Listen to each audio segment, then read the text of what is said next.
Imagine getting fired from your band before they become the biggest band in history. One day you're a Beatle, the next you're just out. No goodbye and no explanation. And here's the crazy part. He was the good looking one, the fan favourite, the Beatle. The guy everyone thought would be famous first. This is the story of how the Beatles' first drummer lost everything. And today I want to find out why he was fired in the first place. Don't forget to like and subscribe. So for 2 years, from 1960 to 1962, Pete Best sat behind the drum kit for the Beatles. He powered them through their wild early years in Hamburg and Liverpool. He helped shape the band that would change music forever, but just as the dream became real, literally right before their first single, he was gone, sacked. Why? Well, that's what I want to know, because the answer isn't exactly clear. People have argued about it over 60 years. Some say he wasn't good enough. Others say he didn't fit in. I've also read that he was just too good looking and too popular with the audiences. The truth really probably lies somewhere in the middle. Pete Best was born in 1941 in Madras, India. His mother, Mona Best, was fearless, glamorous and way ahead of her time. When the family moved back to Liverpool, she opened a coffee club in their cellar called the Casbah, or the Casbah. Casbah? It became the heart of the city's young music scene.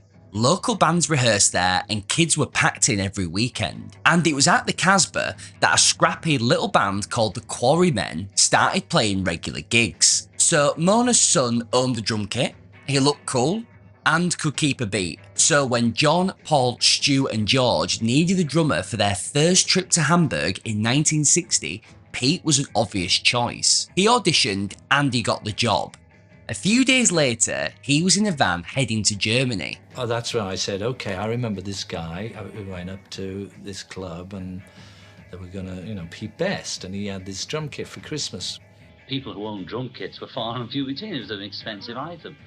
And they were usually idiots, We got Pete Best just because we needed a drummer the next day to go to Hamburg. So, did he audition and pass? Or was it the fact that he just had a drum kit as the reason that he joined the band? Are we seeing the first cracks of the Pete Best story? Was he only a part of the band because he had a drum kit? Or did he pass an audition and was the best drummer around? Hamburg was brutal for any new band. The Beatles played for hours every single night, 7 nights a week. The clubs were loud and rough and soaked in sweat and beer. Pete's drumming kept them alive. It was steady and powerful and reliable, and it was perfect for the pounding chaos of the German rock scene. Those endless long nights turned the Beatles into real musicians. Without Hamburg, I think it's very unlikely that they would have ever had the talent to make it like they did. Also, it's funny to point out that Pete Best was the only member of the band who could speak any German, only because he'd passed his O-level in the subject. So he helped the band communicate with the club owners. The Beatles back then were a lot different from the band that gave us Love Me Do. They were loud and raw, a true rock and roll band. And that's kind of where Pete shone best, no pun intended. He was meant to play in a live environment. Just listening to some of those early recordings from Anthology, it's very punk rock what he's doing. Hey look, I'm no expert, but from what I can hear, I just don't think he was talented enough for the studio. And especially on those early records. A lot of people have said and still say if you never saw the Beatles when Pete Best was with them, then you never saw the Beatles. Who do you think said that? When the band returned back to Liverpool in 1961, everything had changed. Crowds now packed into the Cavern Club to hear the Beatles play. They were electric, and Pete was the heartthrob of the group. He barely spoke on stage, which only added to his mystique. But I think that's kind of normal for a drummer, isn't it? He had dark hair and was with a kind of brooding James Dean kind of cool about him. He was known on Merseyside as mean, moody and magnificent. And the girls all screamed for him. But behind the scenes, cracks were forming. John, Paul and George shared a strange sense of humour. But Pete didn't. He kept to himself. He didn't like to go drinking after gigs like they did. he wasn't really one of the boys. In Hamburg, he apparently had a stripper girlfriend who he'd hang out with after shows. He wasn't too fussed about drinking with the band. Paul would later say he was a good drummer, but he never quite fitted in. But by early 1962, the Beatles were on the edge of a breakthrough. Their new manager, Brian Epstein, had polished them up and scored them an audition with Decca Records. The now famous Decca tapes show promise, but also flaws.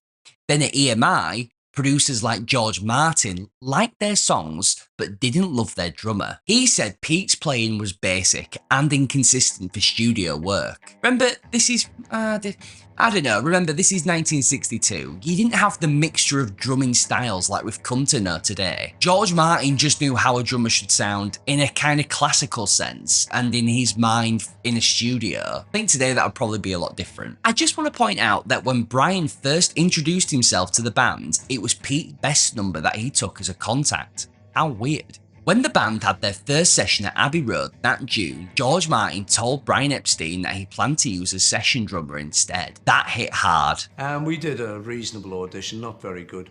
But the thing he didn't like was our drummer. And I said to Brian Epstein, when we do the next session, I mean, I don't want to interfere with the Beatles and what you're doing with them, that's fine. But I'm going to provide the drummer. If the man in charge didn't think their drummer was good enough, well, it kind of cast a doubt on the whole group. Lennon, McCartney and Harrison started thinking seriously about making a change. Pete's style had served them well in Hamburg because it was loud and raw, what they needed. But the band was moving on. Pete's 4/4 rhythm just felt too plain. George took us to one side and said, "I'm really unhappy with the drummer. Would you consider changing him?" We said, "No, we can't." It was one of those terrible things that you go through as kids. Can we betray him? No. But our career was on the line. Maybe they were going to cancel our contract. When asked about Pete's drumming several years later, Lennon would bluntly say, By then we were pretty sick of Pete Best too, because he was a lousy drummer, you know. He never improved, you know. And there was always this myth being built up over the years that he was great and Paul was jealous of him because he was pretty and all that crap, you know. And the reason he got in the group in the first place was because the only way we could get to Hamburg, we had to have a drummer. And we just heard that this guy was, we knew of this guy who was living at his mother's house who had a club in it, and he had a drum kit, and we just grabbed him, auditioned him, and he could keep one beat going for long enough, so we took him to Germany. And we were always going to dump him when we could find a decent drummer, you know. But by the time we'd got brought back from Germany, we'd trained him to keep a stick going up and down and four in the bar. He couldn't do much else, you know. And he looked nice, and the girls liked him, so, you know, that was all right. Is he trying to mask his guilt by saying Pete is a lousy drummer? Does he really deep down think that he maybe betrayed his friend? Or is he just simply sick of the question being asked over and over again? What do you think about Pete Best? What do you think was wrong with what you did to Pete Best? It probably is really annoying to hear that. And what he said might sound cruel, but I think it just shows how ambitious the band was. They knew that this was their chance to escape Liverpool and working class life once and for all. And not one member was going to hold them back. And for that to happen, they needed every piece of the machine to work perfectly. Sorry, Pete. But this wasn't only about drumming, it was also about chemistry. If you've studied bands for as long as I have, you know that good musicianship and songs are only one part of the puzzle. The band's chemistry is a crucial element of success. These are the people that you're going to be on tour with for 300 days of the year. You need to all work well together. You all need to be on the same page about nearly everything. This is why bands implode. So around this time, Ringo Starr, who was then playing with Rory Storm and the Hurricanes, had actually filled in for Pete on a few gigs. For example, on February the 5th, 1962, Pete called in sick a few hours before a lunchtime gig at the Cavern, and they had an evening performance scheduled in at the Kingsway Club. It'd be quite the financial loss for the band. They asked Rory Storm to loan out his drummer for the day. Ringo got along with the band instantly. He was funny, he was laid back, and he shared their dry sense of humour. It was starting to click. But there was another problem too, one that I mentioned earlier. Pete's popularity. He was the fans' favourite, especially the girls. Some nights, fans would chant his name over the rest of the band. And let's be honest, it's easy to imagine how that might have grated on Lennon or McCartney. At the end of the day, they saw themselves as the main attraction. and it was their band. Why does everyone shout for this kid on the drums? And it was enough to make Pete believe that their jealousy caused him to be fired. Hey, look, maybe it was, maybe it wasn't. But his popularity surely didn't help. Brian Epstein was caught in the middle, and obviously, like I mentioned, George Martin had doubts about him. And I think the others wanted change. They needed their drummer to be up to the task and to fit in better with their lads versus the world outlook that they all had. But firing Pete was still risky. Mona Best was powerful in Liverpool's club scene. The Casbah had launched the band's career. I keep saying Casbah and then Casbah. Okay, and just because they had a single to make with EMI, it didn't actually mean anything. They still had to sell that single, and many, many more, to truly escape their shackles and to escape Liverpool. If the decision backfired, they would have been outcasts in Liverpool, and that was the only place that they had any kind of success. Epstein delayed firing Pete for as long as he could, but by August 1962, with their first single approaching, he knew he had to act. So on August the 16th, Pete was called into Epstein's office. I was called into Brian's office, and he turned around. I could tell he was agitated, simply because of the fact that he was, pacing up and down and, sort of biting his fingernails, so to speak. But after about 3 or 4 minutes, he turned around and said, "Pete, I've got bad news for you." He said, in a nutshell, the boys want you out, and they want Ringo Starr in. Pete was completely shell-shocked. He walked out stunned. The rest of the band wasted no time. Within days, Ringo was in. The next night, the Beatles played the Cavern Club with their new drummer. Fans were pissed. There was a few people there who were shouting, "Ringo never, Pete Best forever." And after about half an hour, I said, "Oh, bugger off," or something. And stepped out of this, the cavern had this, it was 3 tunnels. And we stepped out of what was the dressing room into this dark tunnel, and some guy just butted me right in the eye. I think what this all boils down to is the fact that the Beatles wanted Ringo as their drummer, plain and simple. We really started to think we needed the great drummer in Liverpool. Historically, it may look like we did something nasty to Pete, and it may have been that we could have done it better. But the thing was, as history also shows, Ringo was the member of the band. It's just that he didn't enter the film until that particular scene, He fit the bill a lot better, and they liked him more than they did Pete Best. For Pete, the weeks that followed were dark. He was, of course, heartbroken and depressed. And apparently there were even rumours of a suicide attempt, but I didn't want to read into that much more. The others never called or explained anything. Lennon said that they were cowards and that they didn't handle it very well. And even George later said that we didn't do Pete right. So they all knew it was cruel, but pretty quickly they were soon off on their pursuit of worldwide fame and superstardom. They didn't have time to think about their old drummer anymore. Ringo's ex-group, Rory Storm and the Hurricanes, ironically asked Pete to replace Ringo on drums. Then, Brian Epstein contacted Pete Best to shape the Mersey Beats into a kind of another like Beatles scenario. Pete Best flat out rejected both offers. I think he presumably just felt too gutted about the whole thing to think about starting again. Probably just needed some time. From a business point of view, the change worked. Ringo's first session with the band came just days later. The chemistry clicked immediately. By October, they'd released Love Me Do. The lineup was complete. Ringo's drumming brought something fresh. He had perfect timing, creative fills, and a calm, humorous energy that balanced the others out. The band's sound finally felt complete. Many historians believe, and music fans, that without Ringo, the Beatles might not have achieved the same success. Ringo, as I've said in plenty of my videos, was the glue of the group. It was like fate that he was there to take that place. But meanwhile, Pete tried to move on. He did end up joining another band, Lee Curtis and the All-Stars. After I was kicked out, very shortly after that, I joined a group called Lee Curtis and the All-Stars. And on 2 occasions, I played on the same bill as them.